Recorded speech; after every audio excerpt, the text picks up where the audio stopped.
একটা কাপড়। সহিহ বুখারীর 435 নম্বর হাদিস।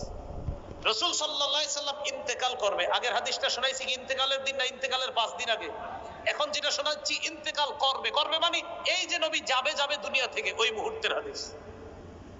427 এই 435 এই হাদিসটা হলো বুখারীর 435।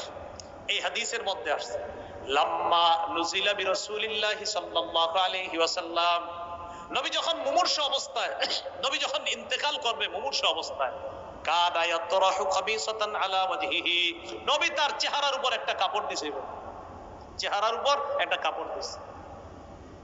ফাইযা তাম্মা, প্রাণটা যখন বের হবে অবস্থা, কাশাফাহা আন ওয়াজহিহি, চেহারা থেকে কাপড়টা সরাইছে। তাহলে মুমূর্ষু অবস্থায় কাপড় দিছে, এবার বলতেছে ফাইদা তাম্মা, প্রাণটা বের হবে অবস্থায় কাপড়টা সরাইছে। সরানোর পর বললেন লানাতুল্লাহি আলাল ইয়াহুদি ওয়ান নাসারা, ইহুদিদের উপর আল্লাহর অভিশাপ, খ্রিস্টানদের উপর আল্লাহর অভিশাপ। কেন?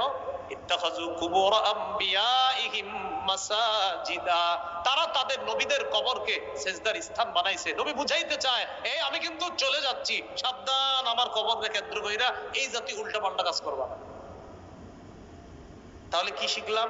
ইন্তেকাল করবে অবস্থায় বলতেছে ইহুদিদের উপর অভিশাপ, খ্রিস্টানদের উপর অভিশাপ, তারা তাদের নবীর কবরকে সেজদার স্থান বানিয়েছে। উম্মত এগুলা করবা না। ইউহাদ্দিরু মা সানাউ, তারা যা করছে এই ব্যাপারে তার উম্মতকে নবী সতর্ক করে দিয়েছে। আল্লাহ আমাদেরকে হেফাজত করেন।